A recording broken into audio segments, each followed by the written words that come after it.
Three, two, Okay. Bonsoir, nous avons ce soir avec nous Thierry Rosset qui a bien voulu passer sur notre chaîne et sur le programme French American TV. Et donc je suis très content que vous ayez accepté de passer ce soir. Bienvenue à notre programme. Thierry, je crois que on avait décidé qu'on allait faire une petite biographie. Alors, vous êtes donc de France, n'est-ce pas? Oui, non, je suis français, même pas né en France, mais je suis français, de parents français, d'ascendance française totale, oui. Ah d'accord, mais vous êtes aussi, vous êtes né aux États-Unis? Non, je suis né en Espagne, parce que mon père travaillait en Espagne, en fait, pour une entreprise française. D'accord, et vous avez passé donc... J'ai passé les 6 premières années de ma vie en Espagne, mais je ne parle plus espagnol. On a été obligé de quitter l'Espagne à cause de la guerre civile, je suis un vieux monsieur. J'étais né en 1930. D'accord. Et après, j'étais à Paris de l'âge de 6 ans à l'âge de 24 ans. Oui. D'accord. Donc, on peut peut-être parler d'abord de cette période de votre vie, et après on parlera du reste, n'est-ce pas?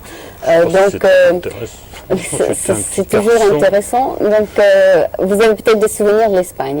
Est-ce que vous avez... Oui, mais très vague, très vague, si vous voulez. J'ai comme ça 2 ou 3 images très ponctuelles. Vous étiez trop petit. J'ai quitté, j'avais 6 ans. Oui, j'ai une image allant au lycée français de Madrid, où j'ai fait ma première année de scolarité. J'ai une image quelques mois avant la Révolution espagnole, enfin avant le déclenchement de la guerre d'Espagne, d'une église brûlant pas loin de la maison. J'ai l'image, alors là très forte, du défilé du 1er mai 1936, après la victoire du Frente Popular, enfin du Front populaire espagnol, où les gens sont passés devant la maison, je sais pas, en rang de 12, ça a duré toute la matinée, habillés complètement de rouge, en criant la cabeza de Gil Robles. Et alors c'est une histoire très drôle qu'on a toujours racontée à la famille. L'après-midi, je me suis amusé à répéter ça, mais je disais la galleta de Gil Robles, qui veut dire le petit gâteau et non pas la tête de Gil Robles. Ça fait rire tout le monde, c'est pas très drôle en fait. D'accord. Pauvre Gil Robles. Mais vous avez quand même appris la langue, n'est-ce pas? Non, je la parlais un petit peu si vous voulez, parce que dans l'environnement, mais... Et vous l'oubliez, oui. Je l'ai quand même oublié, mais là, ici, puisque j'ai le temps maintenant, j'essaye de réapprendre l'espagnol et je vais au City College où je suis de classe d'espagnol. Oui. Ah oui, ben, c'est bien, parce que l'espagnol, ça va être une des langues les plus utilisées du monde. Bien sûr, surtout ici. Est-ce que lorsque vous étiez en Espagne, il y avait beaucoup de Français? Je peux pas vous dire. Oui, enfin, il y avait vous savez, il y avait des c'était quand même le pays un des pays les plus proches de la France, sinon le plus proche, enfin Madrid. Et donc, il y avait un certain nombre d'entreprises françaises installées là-bas. Il y avait des communautés françaises. Mais je peux pas vous dire. Il y avait un lycée français quand même, il y avait un hôpital français, puisque je suis né là-bas. C'est un peu comme ici, quoi. Il y a l'hôpital un peu, enfin, il y a les écoles françaises de droite, de gauche. Enfin, je pense qu'à l'époque, quand il y avait un lycée français à Madrid, il n'y avait pas de lycée français à San Francisco. Ah, ça c'est sûr, oui, ça c'est sûr. Les lycées français à San Francisco ont commencé il y a 20 ans à peu près. Donc, je voulais peut-être donc parler de la période next, c'est-à-dire celle d'après. Donc, c'était à Paris, n'est-ce pas? Paris, oui, alors, Paris, là, vous avez un peu plus de souvenirs, n'est-ce pas? Bah oui, enfin, comme tout un chacun, 8 ans, 9 ans, 10 ans, 11 ans, etc. L'occupation allemande. Ben, on va parler peut-être un peu de l'occupation allemande, parce que c'est quelque chose qui quand même fait partie de l'histoire. Tout à fait, oui. Et c'est quelque chose où il se passe toujours des choses, où les gens ont des choses à dire. Oui. Et donc, est-ce que vous avez des souvenirs de ça? Bah, oui, on a des souvenirs de ça, puisque, si vous voulez, l'occupation allemande, pour moi, c'est entre 10 ans et 14 ans, donc c'est l'époque de l'adolescence, enfin de la préadolescence, je ne sais pas comment on dit exactement. Et donc j'ai des souvenirs, enfin rien de palpitant, je n'ai participé à rien. Vous étiez quand même un adolescent, mais est-ce que... J'allais au lycée, je revenais, on mangeait pas toujours très bien, mais enfin si vous voulez, on était relativement privilégiés dans ma famille, donc on n'était pas... Enfin j'ai mangé beaucoup de rutabaga en hiver, ça je m'en souviens très bien. Oui. Mais bon, puis la libération de Paris, si vous voulez... on était à Sion, ils étaient là, on est allé pas loin de la maison, où la division Leclerc remontait la rue de la Pompe, on a passé d'une espèce d'enthousiasme, des choses formidables. Enfin, j'ai pas eu l'impression que je prenais le moindre risque ou que je risquais quoi que ce soit moi personnellement pendant les périodes de 4 ans. Oui, donc tu allais à l'école, tu rentrais, puis c'est tout. C'est tout, oui, et puis oui.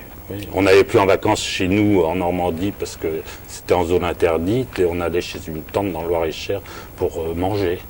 Bien. Ah d'accord, vous pourriez manger, et puis donc il n'y avait pas trop de trauma donc? Pas à cet âge-là, enfin, on s'en rendait pas compte, non. D'accord. Non. Donc tu étais juste un écolier, J'étais un écolier, pas toujours très bon d'ailleurs. D'accord. Et donc les personnes qui avaient peut-être le plus de problèmes, c'était les adultes. C'est certainement, oui, c'est certainement. Ah, d'accord, parce qu'ils devaient, peut-être travailler dans des conditions différentes. Ils travaillaient à un question difficile, ils avaient des responsabilités très difficiles à assumer, dans la mesure où il fallait qu'ils nourrissent leur famille et que il y avait quand même beaucoup de rationnement, il fallait se débrouiller pour trouver des vieilles tantes qui vous envoyaient du beurre de la campagne. En fait, c'est des choses comme ça. Je parle des Parisiens parce que j'habitais Paris. Mais sans ça, nous c'était l'époque où on s'éveillait, on lisait, on commençait à lire, on n'allait pas souvent au cinéma, de toute façon parce qu'on était gamins. Mais enfin, on apprenait à vivre à travers les lectures. Alors, c'est l'époque où on disait Robinson Crusoe, où on disait des choses comme ça. Enfin, mais j'ai rien de plus que donc, tout un chacun. Donc, ça vous faisait rêver d'autres choses, n'est-ce pas? Oui, non, mais bien sûr. On attendait la fin de la guerre. Enfin, on disait, après la guerre, on fera ça, après la guerre. Et les écoliers, c'est-à-dire les professeurs étaient là tous les jours, etc. Ah oui, absolument. Oui. D'accord, il n'y avait pas rien eu de perturbé. Non, non, sauf que là, en 44, après le débarquement en Normandie, bon, là, je crois que je me souviens pas bien, mais le lycée a fermé beaucoup plus tôt que prévu, parce que les combats se rapprochaient. Enfin, on n'a pas... Vous n'avez rien... J'ai rien vécu très exceptionnel.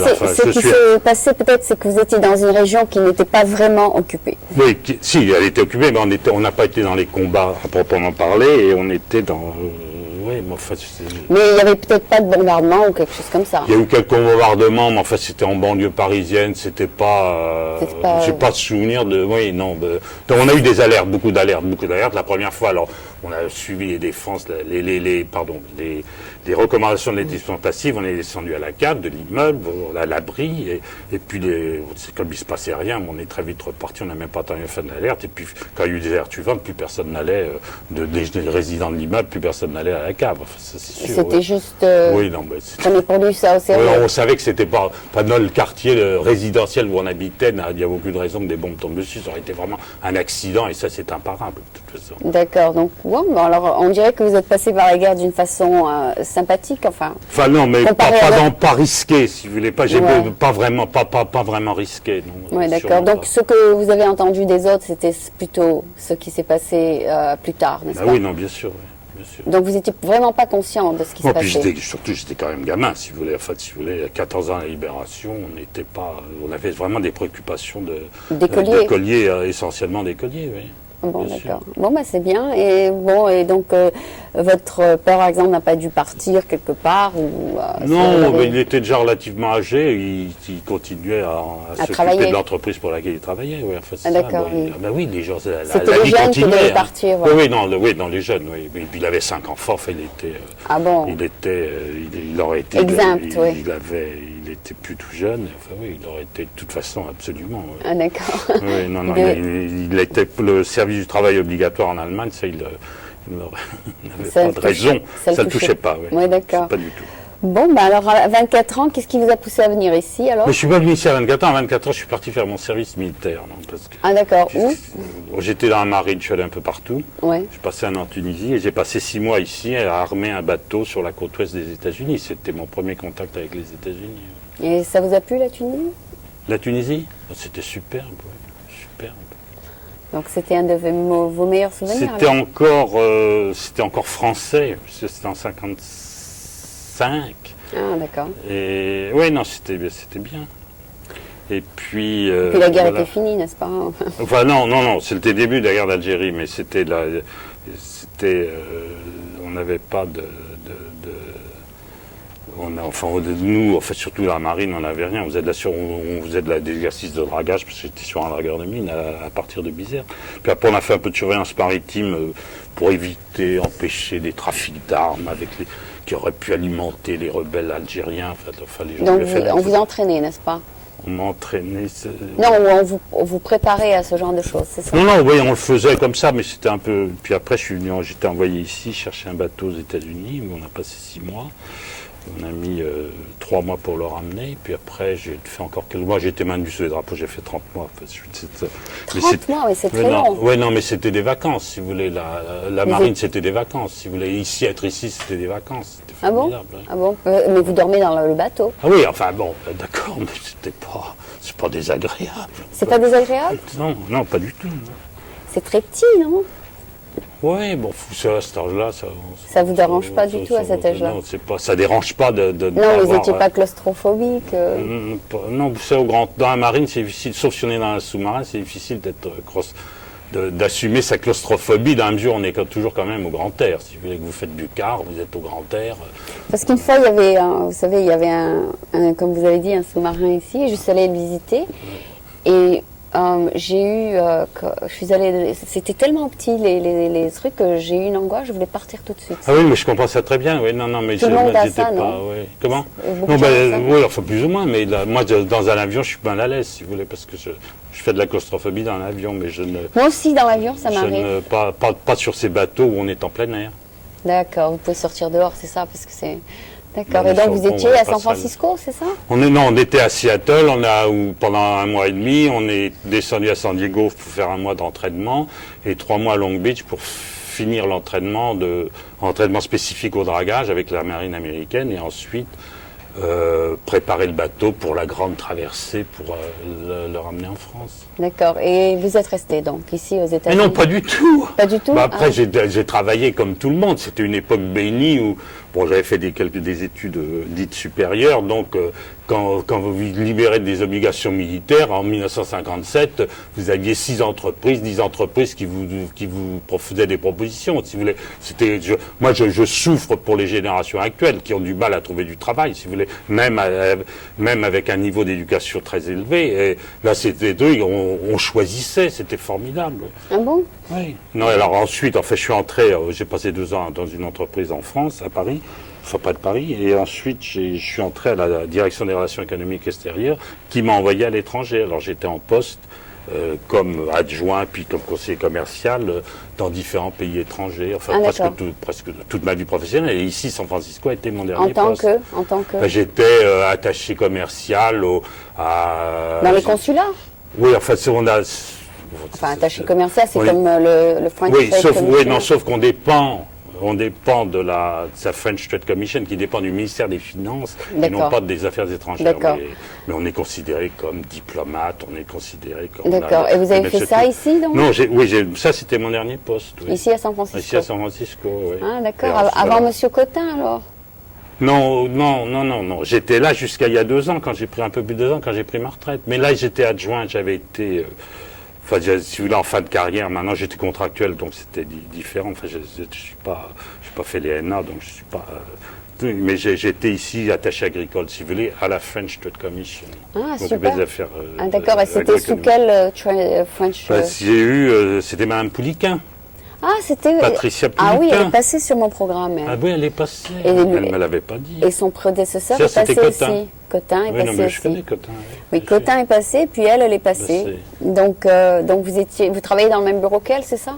Oui, enfin, elle avait son bureau, moi j'avais le mien. Non, je veux dire dans le même... oui, tout à fait. Sur Kearney Street, c'est ça? Oui, Kearney Street, 88, 15e étage. Ah oui, vous y êtes allé? Oui, bien sûr, plusieurs fois. D'ailleurs, on a enregistré sur place, Monsieur Cotin, parce que l'enregistrement qu'on avait fait ici, le son n'avait pas collé. Ah bon? Mais justement, Madame Pouliquin, elle, par contre, elle avait un tas de choses à dire pendant une demi-heure. Elle m'a pas laissé placer un mot. Mais moi, je m'arrête dès que vous me faites signe. Hein. Non. C'est juste pour vous dire qu'il y a des gens qui ont vraiment beaucoup de choses à dire. Donc, si vous avez travaillé sous elle, c'est qu'il a dû se passer beaucoup de choses aussi sous elle. En fait, si vous voulez, oui. Enfin, là, je pourrais en parler très longuement, mais je veux pas. Enfin, on a le poste, si vous voulez, mais là, je suis dégagé de toute obligation de réserve. Moi, quand je suis arrivé, on était 12. Quand je suis parti, après 2 ans et demi, on était plus que 8. Les activités sont un peu réduites. Dans la mesure où on a des problèmes budgétaires en France et où, dans la mesure également où le rôle de nos missions commerciales tente à évoluer parce que les entreprises françaises, en 30 ans, on leur a appris à exporter. Là, on a été utile et maintenant, ils savent faire. Il y a encore des pays difficiles où ils ont vraiment besoin de nous. Mais ici, tous les circuits sont organisés. Tous les marchands de vin, ou presque tous, ont leurs agents, leurs représentants. On a peu de raisons de les aider. Heureusement, d'ailleurs. On a réussi, si vous voulez. On a réussi, puisqu'en 30 ans, on estime que nous leur avons appris à exporter, que maintenant, non plus, c'est comme un fruit mûr. Mais justement, j'ai lu que le taux d'exportation des vins... aux États-Unis augmente et les taux d'importation diminuent. Donc, je ne sais pas si vous étiez dans ce département. En fait, les États-Unis importent moins de vin français, c'est ça? Parce qu'ils produisent leur propre vin ici Oui, en non, mais Californie. en fait, je pense que ça a évolué parce que il y a différents facteurs qui interviennent. D'abord le taux, quand le franc perd par rapport au dollar, ça devient beaucoup moins cher les vins français, donc ils en importent davantage. D'accord. Quand le franc est fort par rapport au dollar, on en importe moins. C'est vrai que les Américains. Oui, mais j'avais lu une fois après être parti après la première retraite que au contraire, la Californie a eu 2 mauvaises récoltes et qu'il manque de vin et que les Américains devraient en importer beaucoup plus du vin à vrac qu'ils transforment après ici ou qu'ils mettent en bouteille ici, si vous voulez. Ah Moi, bon? je sais pas. Enfin, je sais pas si Mais en l'information fait, que j'ai vue beaucoup est de gens qui sont dans la Napa Valley sont français en fait. Enfin, malgré oui, que. tout à fait. Voilà, c'est Enfin, ça. Donc, beaucoup. Je crois qu'il y a il doit y avoir une quinzaine, une quinzaine de wineries, comme on dit ici, qui sont des investissements français. Et il y en a en plus un certain nombre de wineries purement américaines, de capitaux américains, dont au moins le chef de chai est un Français, si vous voulez. parce qu'ils ont l'expérience. Son expertise, comme on dit en anglais, son expérience, etc. Oui, pour faire les vins. Oui, tout à fait vrai. Oui, parce que monsieur, il y a quelqu'un qui est passé, donc Claude Duval, il est passé, vous le connaissez sûrement. Ah oui, oui. Bernard Portet. Oui, Bernard Portet, oui. D'accord. Donc vous connaissez tous ces gens-là alors? J'en connais certains, oui. D'accord. Oui. D'accord. D'ailleurs, la Napa Valley, c'est un centre d'attraction maintenant pour les touristes. Il faut qu'ils passent par la Napa. Donc votre rôle, c'était donc d'aider les exportateurs français à trouver un marché pour leurs produits aux États-Unis. Ah, d'accord. Aux États-Unis, dans la circonscription du poste de San Francisco. C'est-à-dire quels produits, par exemple? Ah ben moi, je m'occupais des produits agroalimentaires et du machinisme agricole, si vous voulez. Donc, n'importe, les biscuits, le sel, les confitures, tout les chocolats, les bonbons, le vin, bien sûr, et puis alors des tracteurs. Donc vous leur donnez des réseaux, c'est ça? Oui, quand ils nous interrogent, on leur dit, tâchez de suivre telle filière, essayez cette filière-là, essayez de faire une campagne auprès d'eux, etc. Enfin, si vous voulez, mais en réalité, c'est pour ça que les activités ont été réduites, c'est qu'on avait par rapport à moi, ce que j'avais connu dans d'autres pays avant, j'avais très peu de demandes et très peu de visiteurs français. Si vous voulez. Ah bon, par contre, ici, il y en a beaucoup. Non, mais au poste, il y en avait très peu. Si ah vous bon? Ah oui, très peu, parce que les gens, comme je vous le disais tout à l'heure, les gens n'avaient plus besoin du mot, ils savaient faire, ils ont leurs agents, donc ils ne viennent plus. Alors c'est celui qui n'est jamais venu ici travailler qui venait nous demander des informations. Ah oui, où aller, les adresses, des adresses, des choses, quelles étaient les possibilités du marché, etc. D'accord, mais vous ne faisiez pas les études pour eux, n'est-ce pas? On leur faisait s'ils nous les demandaient. Ouais. Ah d'accord. D'accord, donc avec votre expérience, vous pouvez être consultant, n'est-ce pas? Je pourrais peut-être l'être, mais je fais autre chose. Oui. Alors vous m'avez dit justement que vous faites un petit peu de sculpture. Je fais de l'espagnol. Non, mais vous étudiez? Depuis que je suis à la retraite, je prends des classes, comme on dit en anglais, je suis des classes de dessin, de sculpture. Oui. D'accord, donc Henri-Marie Rose va vous donner un petit cours là. Non, mais Henri-Marie Rose, je le connais, je l'avais rencontré il y a 3 ou 4 ans. On assure la transition très bien, j'estime beaucoup, j'aime beaucoup son travail, mais je suis rien à côté de lui, si vous voulez. Moi, je suis non, mais justement, vous pouvez regarder ce qu'il fait, ça vous donnera des leçons. Oui, non, mais il est c'est un très très bon sculpteur. Donc il vous donnera des leçons. Oui, je ne vais pas lui en demander, j'ose pas. Pourquoi pas? Donc il faut toujours admettre qu'on a besoin des autres et de leur demander. Ah non, mais que j'ai besoin de lui, oui, mais lui n'a pas besoin. Il n'a sûrement pas besoin de moi. Non, mais ça c'est une autre question, s'il veut bien le faire ou pas. Donc ça c'est votre hobby, mais est-ce que vous avez commencé à faire quelque chose? Oui, enfin, j'ai des Tu as voulu commencer quelque chose? Oui, j'ai des choses, oui, que j'ai fait. Ah, d'accord, c'est ça. Soit en plate, soit en argile, soit en métal, oui. D'accord, voilà, c'est pour ça que je vous ai demandé si vous pouvez les apporter. Mais non, oui, mais j'ai rien, j'ai rien. Enfin, j'avais pas compris ça de toute façon. D'accord. Mais j'ose pas. Enfin, si vous voulez, c'est encore des. Non, mais je comprends peut-être. Mais c'est le mot hobby que j'aime pas beaucoup. C'est pas un hobby, si vous voulez. Je fais pas ça parce que je serais désœuvré pour m'occuper. Je le fais parce que j'ai envie de le faire, si vous voulez. Alors, je dis pas que j'avais quelque chose caché au plus profond de moi-même, mais il fallait que je travaille, donc j'avais pas, et que ça ressort. Mais j'ai une ambition qui est, non pas d'être un jour connu vu mon âge, mais si vous voulez, j'ai une ambition de vraiment créer, c'est non pas seulement comme certaines dames âgées qui font de l'aquarelle pour le plaisir, c'est un peu plus fort que ça, si vous voulez, comme motivation. D'accord. Est-ce que vous en avez fait avant? Non, jamais. Ah, vous n'avez pas eu l'occasion de le faire. Jamais eu l'occasion. Et je pensais, mais en fait, c'est comme disait Picasso, le dessin, ça s'apprend, c'est comme le chinois. Hein. Et je parle en connaissance de cause, puisque j'ai essayé d'apprendre le chinois, mais je ne sais pas le parler. Et le dessin, ça s'apprend. On peut l'apprendre. Ah, bien sûr, il y a des cours. Oui, non, mais c'est vrai. Donc, j'apprends. Je suis ravi d'être un élève, d'être étudiant. Je trouve ça formidable. D'accord. Vous allez à San Francisco Art School, c'est ça? Je vais au City College. Oui. Ah, d'accord, ils ont des cours sûrement, oui. Wow. Bon, peut-être que dans un an, vous aurez quelque chose de spectaculaire à nous montrer. Oui, parce que je peux toujours l'espérer. Oui. Donc, si ça se passe, vous m'appelez. Hein. Je vous appellerai. D'accord.